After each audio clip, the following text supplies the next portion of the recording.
Select कर लिए हैं कि एफईएम 415 यूज कर रहे हैं और M20 या फिर M25 यूज कर रहे हैं। कैरेट ऑफ कंक्रीट अगर आप सेट कर लिए हैं तो क्रिटिकल न्यूट्रल एक्सिस आपका तो वही रहेगा, ज्यों का त्यों रहेगा, चेंज तो नहीं करेगा। हमारा अगर सेक्शन को चेंज करेंगे तो H1 न्यूट्रल एक्सिस तो इधर उधर होगा ना, चाहे तो इसके नीचे आ जाए चाहे तो इसके ऊपर आ जाए। तो यहाँ पर तो दोनों बराबर था तो बाइनरी सेक्शन बोले थे, लेकिन यहाँ पर जो H1 न्यूट्रल एक्सिस है वो क्या करता है, वो क्रिटिकल न्यूट्रल एक्सिस से ऊपर रहता है। कहने का मतलब ये है कि जो यहाँ पर एनसी जो हमारा होगा, यहाँ पर देखिएगा इसमें क्या था, इसके अंदर में हम ये देख रहे थे कि जो हमारा एनए था, इसके अंदर में हम ये देख रहे हैं कि एनए जो था वो बराबर था एनसी के, और इसके अंदर में हम ये देख रहे हैं कि जो एनए जो है वो आपका क्या है, लेस देन है ना एनसी से। क्रिटिकल न्यूट्रल एच जो H1 न्यूट्रल एक्सिस है यहाँ से अगर देखेंगे और एनसी से तो क्या है, छोटा है, इसको बोलेंगे अंडर एनफोर्स सेक्शन। अब इसको अंडर एनफोर्स सेक्शन का मतलब क्या हो गया, ध्यान दीजिएगा। इसके में जो है वो स्ट्रेस जो है वो ध्यान दीजिएगा, हमारा H1 वाला जो आपको जो ब्लू से लिखा हुआ उसको ध्यान दीजिएगा। जो ब्लू कलर का है उसमें देखिए तो यहाँ पर तो क्रिटिकल जब यूज करेंगे तो आपका ऐसा डायग्राम बनेगा, क्रिटिकल का बना हुआ। अगर H1 वाले जो हम एनए जो रहेगा वो एनसी से अगर छोटा होगा तो आपका जो जाएगा वो यहाँ से डायग्राम बन करके यहाँ आ जाएगा। ठीक है, तो पहले जो सिग्मा सीबीसी था वो इतना था, परमिसिबल स्ट्रेस आप देख रहे हैं कि इसमें इतना डेवलप्ड था पहले से। जब वायलेंट सेक्शन था तो इतना था, इतना था। यहाँ भी सिग्मा एसटी अपॉन एम है, यहाँ भी सिग्मा सीबीसी, यहाँ पे हमारा क्या है, सिग्मा सीबीसी है। तो अब यहां से हम ध्यान देंगे कि जो हमारा अंडर एनफोर्स्ड में देखिएगा डायग्राम में, यहाँ पर परमिसिबल मतलब जितना स्ट्रेस होना चाहिए उतना डेवलप हो गया, लेकिन यहाँ पर सिग्मा सीबीसी जो है और एक जो पहले का जो डायग्राम बना हुआ वो जो है वो कम है। यानी कि ध्यान दीजिएगा, कंक्रीट में जो स्ट्रेस डेवलप हो रहा है वो क्या हो रहा है, कम हो रहा है। किसके कंपेयर में, रेनफोर्स सेक्शन मतलब कि जो टेंसाइल के कंपेयर में। ध्यान दीजिएगा यहाँ से कि यहाँ से जब हम डायग्राम देख रहे हैं स्ट्रेस डायग्राम, तो स्टील में तो पूरा का पूरा है, लेकिन कंक्रीट में देख रहे हैं तो कंक्रीट में जो है ये वाला पहले से था बैलेंस वाला, लेकिन हम यूज कर रहे हैं H1 वाला यूज करेंगे। तो जब H1 का जब यहाँ से ब्लू से देख रहे हैं तो यहाँ तक कितना ही जा रहा है, यहाँ फुल जा रहा है। मतलब ये है कि आपका जो स्ट्रेस जो आ रहा है कंक्रीट में वो मैक्सिमम स्ट्रेस आ रहा है, मतलब परमिसिबल तक यहाँ पर जो है परमिसिबल से। ध्यान दीजिएगा कि आपका जो यहाँ पर जो मैक्सिमम स्ट्रेस जो आना चाहिए कंक्रीट में वो मैक्सिमम नहीं आ रहा है, बल्कि यहाँ पर सिग्मा सी बैस आ रहा है, मतलब परमिसिबल से कम आ रहा है। मतलब जितना परमिसिबल लिए थे उससे भी हमारा स्ट्रेस जो आ रहा है वो कंक्रीट में कम आ रहा है और टेंशन में पूरा का पूरा आ रहा है। देखिए इसका जो डायग्राम है वो टेंशन में पूरा है। तो टेंशन में पूरा है कहने का मतलब ये है कि जो हमारा स्टील है वो मैक्सिमम तक स्ट्रेस हो जाए, मतलब वो जो है वो इसमें जो स्ट्रेस जो डेवलप हो रहा है टेंसाइल में स्टील में वो कंक्रीट के कंपेयर में ज्यादा हो रहा है। कंक्रीट के कंपेयर में जो स्ट्रेस जो डेवलप्ड हो रहा है हमारा स्टील में वो ज्यादा हो रहा है और कंक्रीट में कम हो रहा है। तो इससे हमें क्या फायदा मिल सकता है, हमें ये फायदा मिलता है कि आपको पता है कि अगर कंक्रीट में स्ट्रेस डेवलप ज्यादा नहीं हो रहा है और स्टील में ज्यादा हो रहा है, तो जब स्टील में ज्यादा होगा तो हमें ये बताएगा कि ये जो है वो डक्टिलिटी शो करता है। आपको पता है कि जो हमारा स्टील होता है वो क्या शो करता है, डक्टिलिटी को शो करता है। और जब स्टील हमारा डक्टिलिटी को शो करेगा तो यहाँ पर बताइए कि स्ट्रेस अगर ज्यादा हो, स्ट्रेस अगर ज्यादा होगा तो स्टील में हमारा जो है वो इलोंगेशन ज्यादा होगा, मतलब स्ट्रेन ज्यादा होगा, है ना, स्ट्रेन हमारा ज्यादा होगा, है ना। तो अगर बताइए कि यहाँ से अगर ये जो है वो इलोंगेट करे स्टील में इलोंगेशन, स्ट्रेस आपको पहले ही पता है कि अगर आपका ये स्टील है, स्टील में जितना ज्यादा लोड लगाएंगे तो उतना ज्यादा आपको स्ट्रेस देखने को मिलेगा। जितना ज्यादा आप लोड लगाएंगे उतना ज्यादा आपको स्ट्रेस देखने को मिलेगा। और जब बहुत ज्यादा स्ट्रेस देखने को मिलेगा तो ये सेक्शन क्या कर जाएगा, आगे तक इलोंगेट हो जाएगा, ऐसे इलोंगेट हो जाएगा। तो ये बहुत इलोंगेट होने से हमें क्या फायदा मिल रहा है, हमें फायदा ये मिल रहा है कि हमें पता चल जा रहा है, हमें पता चल जा रहा है कि हमारा सेक्शन जो है वो फेल करने वाला है। हमें पहले से पता चल जाएगा जब हमारा बीम इलोंगेट होगा। बताओ कि बीम पहले मेरा ऐसा था, अब बीम जो है वो ऐसा हो रहा है, तो हमें पता चल जाएगा ना कि जो बीम जो है वो फेल करने वाला है। तो इसमें ये फायदा होता है कि स्ट्रेस अगर हमें कंक्रीट से कंपेयर में कंक्रीट में कम रहे और इसमें अगर ज्यादा रहे, देखो ना जो ब्लू वाला है वो यहाँ है और इसका पूरा है, तो यहाँ पास इसके कंपेयर में बायलेंस से कंपेयर करोगे तो उतना ही है, लेकिन इससे कंपेयर करोगे तो कम आ जाएगा, लेकिन जो सेक्शन उसमें ज्यादा आ जाएगा। अब बताइए कि अगर मान लीजिए कि आपको अगर इसमें से ऐसा ना हो, इसका उल्टा हो जाए, इसका अगर उल्टा इसमें हो जाए, तो बताइए कि सबसे पहले जो इसमें जो है वो कौन फेल करेगा। बताइए कि सबसे मैक्सिमम स्ट्रेस जो हमारा है वो स्टील में आ रहा है, कंक्रीट में तो आ नहीं रहा, तो इसमें जो फेल करेगा पहले वो किस साइड से फेल करेगा, टेंशन से फेल करेगा ना। इसमें जो हमारा है वो टेंशन साइड से फेल करेगा,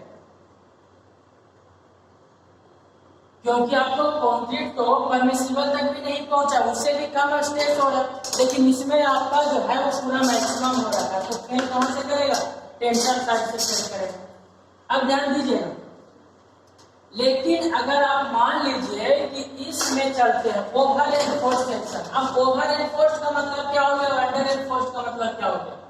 अंडर एनफोर्स्ड का मतलब ये हो गया कि जो परसेंटेज ऑफ स्टील है, ध्यान दीजिएगा, अंडर एक कब बना, अंडर एक कब बनेगा, देखिए जब एक्चुअल न्यूट्रल एक्सिस का एक फॉर्मूला जब देखेंगे आप, Na क्या लिखवाए थे कि DNA स्क्वायर अपॉन में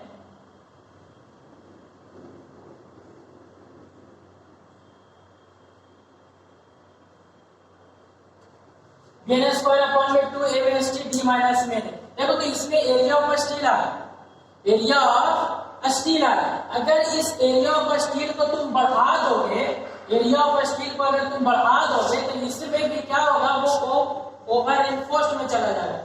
लेकिन इसमें जो एरिया ऑफ स्टील अगर तुम कम करोगे, एरिया ऑफ स्टील कम करोगे, तो न्यूट्रल एक्सिस से क्या करेगा, ये ऊपर शिफ्ट हो जाएगा। तो इसीलिए जो एरिया है हमारा लेस देन किससे हो जाता है, हमारा एनसी से हो जाता है।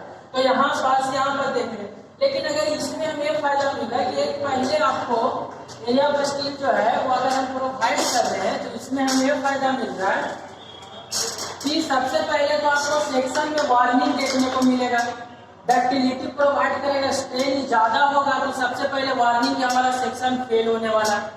और आपको पता है कि जब इसमें सबसे ज्यादा स्ट्रेस होगा वो, तो वो सडन फेल नहीं करेगा, सडन फेल नहीं करेगा, स्ट्रेस में नहीं होगा।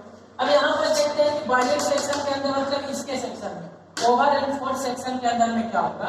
तो ओवर में अगर आप देखेंगे तो हमारा जो है वो इसमें ब्लू कलर का देखेंगे, जब ब्लू कलर में देखेंगे कि कंक्रीट में पूरा का पूरा स्ट्रेस है, लेकिन स्टील में आपको जो है वो इतना एचुअल वाला, ध्यान दीजिएगा, ये आपको है से एचुअल वाला है ना, ये जो आपका है यहाँ से वहां वो एचुअल है। तो जो सिग्मा एसटी डैश अपॉन में एम है, और जो ये जो था वो क्रिटिकल वाला, एम सी आपका क्रिटिकल वाला, तो क्रिटिकल वाला में पूरा रहेगा। लेकिन यहाँ पर सब देख रहे हैं कि पहले के कंपेयर में यहाँ पर स्ट्रेस कम है यहाँ पर, और कंक्रीट में पूरा, मतलब इसका उल्टा है, यहाँ पर अंडर एनफोर्स्ड का उल्टा है। तो उल्टा होने का मतलब क्या है कि अभी इतना स्टील में ज्यादा आपका क्या आया था, स्ट्रेस नहीं आया था, लेकिन कंक्रीट जो है वो फुल्ली स्ट्रेस में आया, मतलब मैक्सिमम परमिसिबल तक पहुंच गया।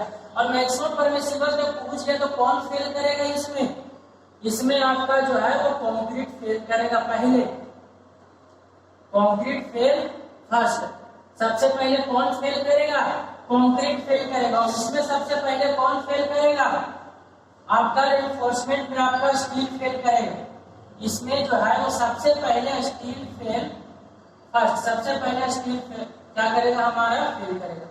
तो बताइए अगर इस सेक्शन में हम देखें कंक्रीट पहले फेल कर रहा हो, आपको पता है कि कंक्रीट जो होता है वो ब्रिटल नेचर का होता है, कंक्रीट क्या होता है हमारा? कंक्रीट हमारा होता है ब्रिटल नेचर का। अगर कंक्रीट पहले फेल करेगा तो आपको वार्निंग नहीं देगा कि हम फेल कर रहे हैं, वो सडन आप बैठे हुए रहेंगे और सडन ऊपर से छत्ता आपके सर पे एकदम डायरेक्ट गिरेगा, आपको कोई पता भी नहीं चलेगा कि आपको क्या हो रहा है, कि हमारा सेक्स मतलब कि जो हमारा जो घर है वो खराब होने वाला था कि नहीं था, कुछ नहीं पता चलेगा। आपको डायरेक्ट इम्पैक्ट आपका क्या करेगा, कंक्रीट नीचे गिर जाएगा। क्यों? क्योंकि मैक्सिमम स्टेज तक है और मैक्सिमम मतलब कि मैक्सिमम परमिसिबल स्टेज तक हमारा पहुंच गया है, और जब मैक्सिमम परमिसिबल स्टेज पहुंच गए तो इसमें आपका स्ट्रेन तो होगा नहीं कि मैक्सिमम पहुंच गया है तो आपका एक खिंचाव है, खिंचाने वाला तो है नहीं कंक्रीट, टेंशन में हमारा वीक होता है, तो वो क्या करेगा कि डायरेक्ट टूट करके नीचे गिर जाएगा और आपको ये पता चलेगा कि सेक्शन जो है वो सडनली आपका जो स्ट्रक्चर है वो फेल कर जाएगा विदाउट वार्निंग के। क्यों? क्योंकि स्पेस आपका पूरा पहुंच गया कंक्रीट में और ये आपका स्टील में कम पहुंचा है, और इसमें स्टील में ज्यादा है और इसमें जो कंक्रीट में है कम है, तो ये जो है वो पहले फेल करेगा स्टील, और जब स्टील जो है वो सडन फेल नहीं करता। स्टील जब भी फेल करेगा तो आपका जो है वो सडन फेल नहीं करेगा, स्टील जब भी फेल करेगा तो वो वार्निंग देगा, पहले इलोंगेशन होगा उसके बाद आपका ये फेल करेगा। तो हम जो प्रेफर करते हैं वो यही दोनों सेक्शन। अब वायलेंट सेक्शन में क्या है? वायलेंट सेक्शन में दोनों एक ही साथ स्ट्रेस होंगे, दोनों जो है वो एक ही साथ स्ट्रेस होगा, तो आपको ना तो पहले कंक्रीट होगा फेल और ना तो पहले स्टील फेल होगा, तो उसमें ज्यादा उतना परेशानी नहीं होती है। और इसमें जो एरिया ऑफ स्टील होता है वो भी हमारा क्या होता है, इससे आपका जो अंडर एनफोर्स है उससे हम कम होता है। ठीक है, अंडर एनफोर्स सेक्शन से एरिया ऑफ स्टील जो वायलेंस में होता है वो कम होता है, और इससे भी कम हमारा इसमें होता है, और ये हमें वार्निंग से तो सबसे बेस्ट सुटेबल होता है अंडर एनफोर्स सेक्शन को बनाना। किसको बनाना? अंडर एनफोर्स सेक्शन को, क्योंकि पहले हमें वार्निंग देगा उसके बाद हमारा सेक्शन ये फेल करेगा, और ये जो है वो आपका बिना वार्निंग के फेल कर जाएगा। कंक्रीट है तो आपका सडन फेलियर देखने को मिलेगा, और इसमें वायलेंट सेक्शन है। ठीक है, तो इसमें अब बताइए कि अगर आपको मोमेंट ऑफ रेजिस्टेंस निकालना है, क्या निकालना है? मोमेंट ऑफ रेजिस्टेंस निकालना है। तो मोमेंट ऑफ बताइए कि इसमें तो है, तो आपका देखिए यहाँ पर जो है वो दोनों साथ साथ फेल करेंगे, इसको मिटाना। यहाँ पर जो है वो दोनों साथ साथ फेल कर रहे हैं, तो यहाँ में कहीं पर भी मोमेंट ऑफ रेजिस्टेंस आप दोनों मेथड से निकाल सकते हैं। मोमेंट ऑफ रेजिस्टेंस कंप्रेशन से भी, जो कि बताया था हाफ इंटू में सिग्मा सीबीसी इंटू में क्या हो जाएगा, बी इंटू में डी माइनस में एन ए अपॉन में 3, बी इंटू में यहाँ पास क्या होगा, एन ए होगा ना, क्या दिखेगा। अब यहाँ पास मोमेंट ऑफ रेजिस्टेंस अगर सी से निकालेंगे कंप्रेशन से, तो कंप्रेशन फोर्स आपका यहाँ लगेगा, कंप्रेशन फोर्स आपका सी लगेगा, और टेंशन आपका इधर लगेगा जो कि टी होगा। तो टेंशन इज इक्वल टू हो जाएगा, कंप्रेशन जो होगा, कंप्रेशन फोर्स अगर आप लिखना चाहेंगे तो सी इज इक्वल टू होता है हाफ इंटू में सिग्मा बी सीबीसी इंटू में बी इंटू में एन ए, ये होगा ना हमारा फोर्स। तो जब मोमेंट निकालेंगे तो फोर्स और यहाँ से यहाँ आपका डिस्टेंस, तो यहाँ से यहाँ आपका डिस्टेंस कितना हो जाएगा, डी माइनस में एन ए अपॉन में 3, जो कि यहाँ से यहाँ आपका क्या है, एन ए अपॉन में 3, एन ए अपॉन में हमारा क्या है 3 है, तो यहाँ से हाफ सिग्मा सीबीसी, तो यहाँ से हो जाएगा half sigma CBC B into में एन ए डी माइनस में एन ए अपॉन में 3 कंप्रेशन से। अगर आप टेंशन से निकालना चाहते हैं तो हो जाएगा सिग्मा एस टी इंटू में A S T, tension force आपको बताया था ना कि उसका जो होगा वो सिग्मा एस टी इंटू में ए एस टी होता है फोर्स, तो यहाँ से परपेंडिकुलर डिस्टेंस डी माइनस में एन ए अपॉन में 3 हो जाएगा, यही डिस्टेंस होगा ना हमारा, डी माइनस में हो जाएगा एन ए अपॉन में 3 हो जाएगा। तो यहाँ पास एन ए की जगह पे क्या रखेंगे, तो एन ए जो है वो एन सी के बराबर है, तो कोई भी रख दीजिएगा यहाँ पास, यहाँ पास। अब बताइए यहाँ पर जो है वो स्टील पहले फेल कर रहा है, तो जो पहले फेल करेगा उसी से ना, जो पहले फेल करेगा मतलब वीक ही होगा, स्ट्रॉन्ग तो ये ज्यादा है ही। जब जब कंक्रीट में मैक्सिमम स्ट्रेस आया ही नहीं तो फेल नहीं करेगा। पहले कौन फेल करेगा? ई फेल करेगा। तो जो वीक वाला होगा उससे अगर हम मोमेंट ऑफ रेजिस्टेंस निकालेंगे तो वो स्ट्रॉन्ग होगा ना। वीक वाला से निकालेंगे मोमेंट ऑफ रेजिस्टेंस। ऐसा नहीं कि जो एकदम बहुत ज्यादा मजबूती में है तो फेल ही नहीं करेगा ना, पहले तो ये फेल करेगा। तो पहले इससे निकाल लेंगे ना कि तुम कितना सहोगे, तो इसके अकॉर्डिंग अगर हम निकाल लेंगे, मिनिमम वाला निकालते थे, तो यहाँ से स्टील पहले फेल करा। तो जब स्टील मेरा पहले फेल करेगा तो मोमेंट ऑफ रेजिस्टेंस कौन साइड से निकालेंगे? टेंशन से निकालेंगे। तो सिग्मा एसटी इंटू में ए एसटी और यहाँ से बी माइनस में एन अपॉन में 3 और यहाँ बस एन रखेंगे, एक्चुअल न्यूट्रल एक्सिस रखेंगे, क्रिटिकल वाला नहीं लिखेंगे। एन ए अपॉन में 3 हो जाए।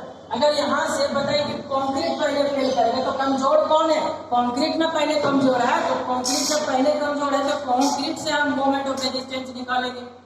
फेल कौन करेगा? कंक्रीट मेरा करेगा। जो पहले फेल करेगा वही हम, जो पहले फेल करेगा उसी से ना हम स्ट्रेंथ निकालेंगे।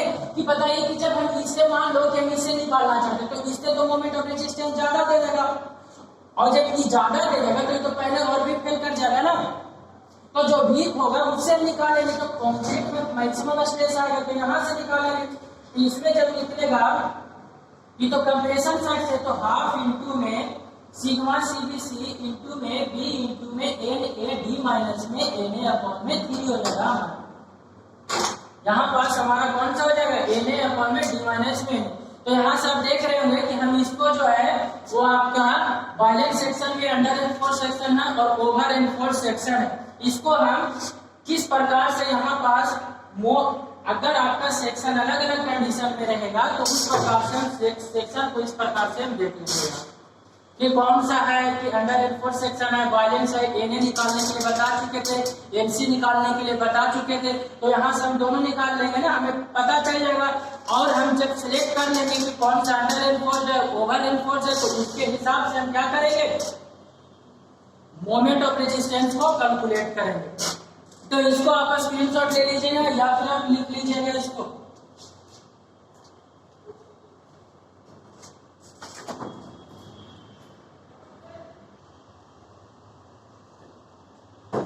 यहाँ देखिएगा अगला जो है वो आपका है कि जो पीछे का जो करवाए हैं कि क्वेश्चन है कैसे करना है। तो क्वेश्चन आपको है कि procedure of analysis of singly reinforced beam by the method of WSA, मतलब वर्किंग स्ट्रेस मेथड से हम क्वेश्चन कैसे अटेम्प्ट करें, कैसे बनाए। तो यहाँ पर ध्यान दीजिएगा कि सबसे पहले आपको जो है स्टेप 1 है calculation of critical depth of neutral axis. आपको पहले क्या कैलकुलेट करना है? क्रिटिकल एक्सिस को, न्यूट्रल एक्सिस को आपको क्या करना है कि कैलकुलेट करना है, जो कि आपको पता है कि NC/KD के कैसे सिग्मा एसटी आपको दिया हो रहेगा, सब कुछ दिया हो रहेगा। तो यहाँ से आप क्या कर सकते हैं कि आप जो है वो क्रिटिकल न्यूट्रल एक्सिस को निकाल सकते हैं। दूसरा step calculation of actual neutral axis, जो कि आप इस रिलेशन से एक्चुअल न्यूट्रल एक्सिस को आप क्या कर पाएंगे? फाइंड आउट कर पाएंगे यहाँ से। और जो तीसरा स्टेप है वो आपको इन दोनों से मिला करके देखना है कि कौन बड़ा है कौन छोटा है। अगर मान लीजिए कि एनए जो है एक्चुअल न्यूट्रल एक्सिस जो है वो एनसी से छोटा है तो अंडर एनफोर्स्ड होगा। अगर दोनों बराबर है तो वायलेंट सेक्शन होगा। अगर वो ज्यादा है, जो एक्चुअल न्यूट्रल एक्सिस ज्यादा है तो ओवर एनफोर्स्ड सेक्शन होगा। स्टेप 4 में जो लास्ट स्टेप आता है calculation of moment of resistance. तो कैलकुलेशन ऑफ मोमेंट